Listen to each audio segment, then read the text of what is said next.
So as you can see, literally anything in the yard that's heavier than your fist and harder than your skin is a hammer, including this tire. Hey Eric, is Dodge wheel and tire hammer? Alrighty friends, over the years, Eric and I have picked up a number of tips and tricks in the junkyard for how to get your job done easier, quicker, faster, better, more efficienter, and generally make your life a little bit less miserable as you're crawling around in the happiest place on the planet. So today, we're gonna go through a couple of them tips and tricks. A lot of them are gonna be things we've mentioned before in other videos, but for the first time ever, the unabridged list, we're gonna start with my personal favorite. Brake fluid is actually, I needed that. Brake fluid, oh, here's another one, is actually an amazing penetrating oil. You've seen us do this in multiple videos. I don't carry a can of penetrating oil into the yard. There's a very good chance that it's gonna explode in my bag or something, or get lost or left behind. So, you're coming down here and you just absolutely have to have this outer tie rod from this gorgeous piece of Mopar Detroit iron. But wouldn't you know, Mother Earth Gaia is claiming her, upstate New York, has given her a case of the crusty. So you come over here to your reservoir. I like a bolt with a lot of threads because the threads will capture it, but you could definitely use a little hosey doodle too. Just dip this little guy in there, and when you pull it out, see how it's dripping like that? The threads capture it. If you can make it over here, do that a couple times and you'd be surprised. Works like a charm. I think the first one, and I'll probably leave a link, we did this to get some very stubborn leaf springs off of a S10 Blazer for my Cherokee Bastard pack. Obviously another option, if you're already down here, you could disconnect the soft line and dump it right on. I mean, any way you can get the brake fluid onto your nut or bolt or whatever, it's gonna make your day. You're gonna have a better time. Let's move on to the next one. So guys, you always know we always come with an impact or electronic tool with us, and this guy could be your best friend in the yard. Testing out electronics in a door or in a car. Then those are my speakers. Yeah, these are some nice aftermarket speakers. If I had a 6x9, I'd love to pull these, but we're gonna demonstrate how you can test a speaker. Come on. Okay, there we go, that's what I wanted. So you're gonna need two leads like this. Connect them back to the speaker, of course. That might help. Shush. And you're just gonna give it a quick tap with a positive and negative on the battery. So you just put one in first. And if it jumps, that means the magnet's not seized. If I can get this guy in there. Let me get a little. Guy actually did the right one to this. He soldered it, so there's solder there. I can't do it. Somebody actually soldered their door speakers in? Yeah, there's right there. See that? I don't even think Dan does that. No. I'm impressed. All right, so we see a little hop. See that? Now we're magnetizing that, so it pulls the speaker in and out. That speaker is still good. It is not seized. It is good to go. So with these leads, we can test other things though. We can go and find the window door motor. Again, always start with your negative lead because then you're controlling the positive. And let's see. That baby's locked up. She don't want to go. Huh. Oh, maybe that was also going up. Sometimes with a window, you got to reverse the polarity to get it to go down. Like that. Not teabag. So if you needed, let's say this window was down, you needed to pull something in the door, but you can't get to it because the window's there. Battery. Battery makes life easy. So we're going to keep this interior at least a little nice. Yeah. And put her back up for the next guy's coming. Now this, oh, again. I know we act like monkeys with a toolbox, but we really do try to leave the yard better than we found it. Mint. It's not always possible. Sometimes things get broken, things happen, but for the most part, we do our best. This baby's great for doing the window, the door actuators. What else can we do with it? Probably seats, right? Power mirrors, anything you want on the door, and then the seats. Now, big thing with seats is that you have no battery to move in front or forward. Now, you can see it's locked all the way forward. I'm not going to demonstrate, but we'll just talk about it real quick. Go find the harness. Find the positive and negative lead, and you can move it back and forth to take the seat out. Yeah, this Jeep is nasty as heck, so even I'm not going to advocate that Eric climb around in it. Another thing that's super helpful, let's go find another vehicle that's not dirty as all get out to demonstrate one of the best things you can do. Eric, it's Christmas in August. It's a USB-C cable to USB. They're expensive. There you go. That's how Eric became the man he is today. By saving pennies on USB to USB-Cs. All right, another one this is great for is like light bulbs. I actually do this at home as well. I have a little, this is a WJ headlight harness that I just took off this Jeep here, but I have one at home like this. If I don't know if the bulb is bad or something else is bad, you can absolutely test it out with your battery obviously right here. And there you go, you know this bulb is good, you know that this fitting is good. We've talked about in other videos, these fittings, especially for WJs, the ones in the headlights and the taillights go bad, and then you start having these crazy intermittent issues. So this terminal right here, without this thing on the back, this terminal starts to go bad, and people start tearing through light bulbs. They have weird intermittent issues, one's brighter than the other. So you come to the yard and you want to get a new terminal, but you obviously want to test it first. Just cut the pigtail, go ahead and test the whole thing, and now you know for sure whether or not you're going to waste your money. Moving on to the next tip. All right, we're gonna get back to our list in a minute, but how do you not talk about the charger in the room? The Charger Daytona. Oh, 1977. You can't buy cool like this. Well, you could in 1977, but today, you just have to be born with it. We already checked, got the 318 with the 2-barrel, no big deal. Oh, sadly, there's barely a straight panel in the whole vehicle. I guess somebody could probably take this. Oh, the Fendies. Matter of fact, who knows? You hate seeing her here, but man, look at this old boat. Living the dream. All right, let's get back to it. Now, Eric's got a little tip for you. This is something that is severely frustrating. What is it, bud? So basically, sometimes you guys get a bad crank pulley. I know this works in Subarus, and it works pretty much in any crank pulley. I've done it on a 5.2, and I've done it on a 4.7. Basically, you want a spare belt. You don't want to use the belt that's good in the car. And in the yard, pretty much all the belts are bad. So you can use one that's there. And you're just going to feed it around and then start twisting it. So basically, it feeds onto itself. It's going to go somewhat like this. And then you'll be able to hold the crank pulley in place with just holding this or having it still on the motor on a pulley and pop the center bolt out without struggling too much. Yeah, and if that doesn't work, you can actually do this. Take the biggest mammoth jam and wrench you got. Give me that. That is not yours. And you feed this through like meow. Oh yeah, 22 mil just barely makes it. And now you can get on her, and then you see what we're doing here? You can really crank down. Let's find something round that we can get this around. Well, here you go. I can illustrate on this light.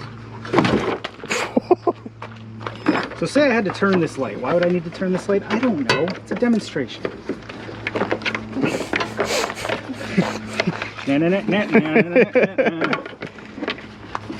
Oh, there you go. This works for oil filters that are stubborn and stuck. There you go. Now what you have is a nice tight grip on there. The light was a terrible choice for a demonstration. I know that now. But yeah, man, if you had to spin off one of these, if you had to get a water pump pulley off, this will work. I've used it just to hold the motor in place while you're turning something else. Like I said, works on oil filters real good. So this is another great Junkyard tip, because there's nothing worse. You're standing here, you're like, I need that. It's right, I can touch it. I could lick it if I wanted to. It's so close, there's nothing in the way, and I don't have the tools for the job. Well, you do now, because you've got this wrench and this belt. All right, so here is my favorite thing you can do with one of these. You can actually get the mileage off most vehicles. It takes a little bit of work, but it's totally doable. First thing you have to do is pull the gauge cluster. Now, with most vehicles, you know, from like the 90s to the early 2000s, mid 2000s, the mileage is stored with the gauge cluster, not in the ECU. So if you were to take this and put it in another vehicle, it's going to show this Jeep's mileage. Anyway, point being, you pull this guy out and you look at your harness back here. Now, some of this is going to be trial and error, but the first thing you have to do is identify ground. It's going to be this black wire right there in the middle, so you know that 1, 2, 3, the fourth one on the bottom from the left is ground. Who, buddy buck, I'll tell you what, life is hard, and harder if you're stupid. We experienced a number of technical difficulties filming that we didn't realize until we went back to edit, so we're gonna do a little voiceover here.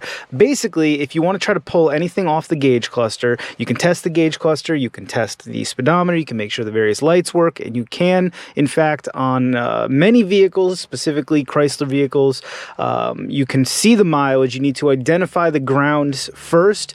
There may be multiple grounds, so what you may want to do pull up the old Googleizer there and Google whatever vehicle gauge cluster pinout so that you're not accidentally putting power to a ground, because you will fry the gauge cluster and then obviously you ain't getting nothing off of it. In this case, WJs do have 2 grounds, but they're wired differently from 99 to 01 and 02 to 04. So do yourself a favor, grab the pinout off the interwebs there, and then you can test whatever you want. You can get power to various things. You can see your mileage, and you can determine, do I want to pull something off this vehicle? Do I want to pull this gauge cluster? Whatever have you.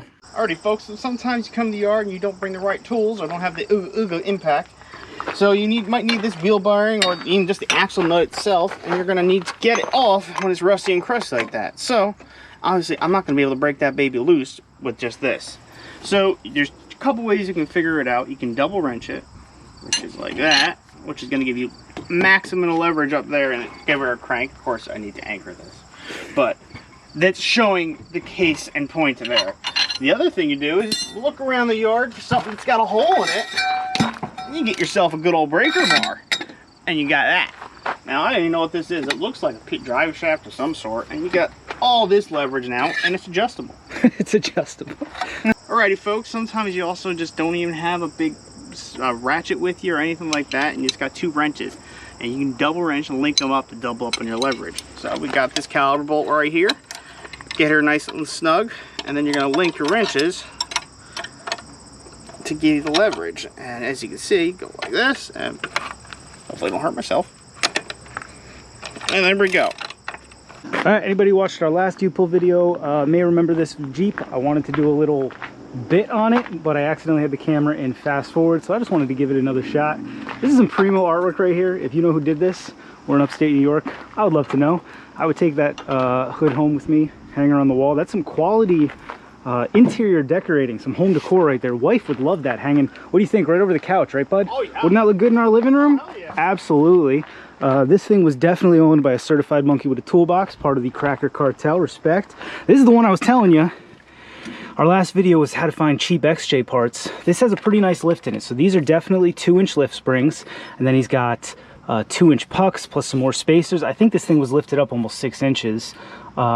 It's got the drop track bar here, so if you wanted to lift an XJ, ZJ, or TJ, you got the beginnings right here. Now, I don't know that I'd trust these shocks. They look like they're returning to Mother Earth Gaia, but for sure, some good parts on this thing. And anyway, I didn't get the opportunity to give it the love it deserved. This thing may have been Carolina squatted, because that looks like a stock rear shock, so I'm not really sure what's happening there, but what's not, I don't want to get demonetized.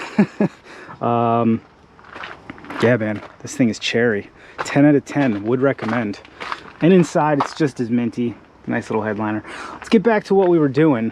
All right, so let me paint a picture for y'all. You've headed to the yard, you found the part you needed, and boy, is it fighting you. You've given it the double wrench, you've hit it with the brake fluid penetrating oil, you even hooked it up to a battery, and lo and behold, didn't do a darn thing. What you really need is a hammer. Now, Eric and I would never be caught with our pants down without our BFH, but not everybody is so prepared. We, after all, were Boy Scouts. Do not try this at home. Little do I think everybody knew, though, just about anything in the yard that's heavier than your hand and harder than your skin can be used as a hammer. Hey there, bud. Yes, sir. For instance, Eric, is exhaust manifold hammer? Oh, of course. Oh. What about brake caliper, Eric? Why not? Eric, is chunk of frame hammer? Of course. Hold on. Eric, is hairbrush hammer? No. No. Hey, Eric, is brake caliper hammer? Surely.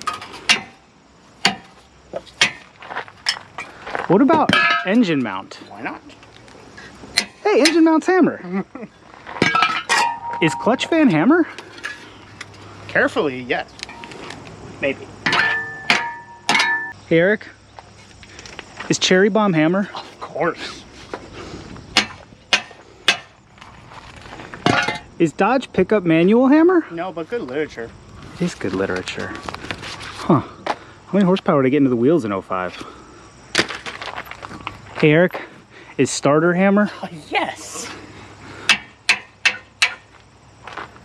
Is lug wrench hammer? Why not? Is Hobby Lobby foam hammer? No. Oh. Eric, is brake drum hammer? Yes. Hey Jack, is Eric hammer? Hey Eric, is Jack hammer? Of course. So as you can see, literally anything in the yard that's heavier than your fist and harder than your skin is a hammer, including this tire. Hey Eric, is Dodge wheel and tire hammer? More like wrecking ball, but fun nonetheless. Alrighty friends, now what you're looking at here is actually how we started our day. This is Eric and I bumming around over there in Subaru world. We both have Subarus now. Eric has always had a fleet of Subarus he's maintained, and since gas prices are higher than Cheech Marin at a Willie Nelson concert, I went ahead and picked myself up a 2009 Subaru Outback with the 5-speed manual transmission. She ain't much to look at, and she's slower than a dog turd rolling down a hill, but boy is she fun to drive with that 5-speed and that crazy little boxer motor there. So what you're looking at here, like I said, we had some audio issues, so I'm just going to give you the Reader's Digest version. I needed some interior pieces, which I was thankfully able to find over here. We found 3 Subaru Outback Legacies, or Legacy Outbacks in a row. Found everything I needed. That does come with the Harman Kardon, or mine did anyway, the Harman Kardon audio system. Had to pull some speakers for that, but I will say, fans of Jeep, this Harman Kardon they're throwing in the Subarus does not hold a candle to the Infinity system that Chrysler put in the Jeeps. Infinity, by all means, if you're an audiophile, skip the Subi, go get yourself a Jeep Grand Cherokee. Eric also found some brand new rear calipers, would you believe it, for an Outback. I can't remember if they're either going on his or our mother-in-law's, I don't remember. Doesn't matter. Point being, we were going to start the day here. I figured I'd still let you know, the Subarus exist. In my opinion, Subaru is the natural ally to a Jeep fan, all right? They're like the more efficient book nerd little brother of the Jeep. They still go anywhere and do everything. They do it a little more quiet and reserved, which is why Eric and I maintain love and Subarus along with our love of Jeeps. This concludes our list for today, but you will have noticed we barely even scratched the surface of the tips, tricks, life hacks, little bits of wisdom for making your day easier inside the junkyard. And we are absolutely planning a part 2, a part 4, a part 7, a part 9. Who knows? We'll keep going until you stop watching. So please keep watching. Or don't. I don't know. Whatever. Let us know down there in the squawk boxes. What is your favorite of the tips we showed today? What ones would you like to see in part 2, 7, 12, 9, 32? What is your favorite junkyard tip of all time? Your little life hack bit of wisdom for making your day that much easier. And most importantly, the real only question we need to answer today: what is the most creative thing you've ever used as a hammer that wasn't, originally going to be a hammer? But hey, anything is a hammer if you want it bad enough. So leave me that comment down there in the squawk boxes. If you like the video. That's just common sense. If you like something, like it. That makes sense. Subscribe to the channel. Maybe even go check out our website, monkeywithatoolbox.com. As always, thanks for watching. Ooh, buddy, we will see you next time.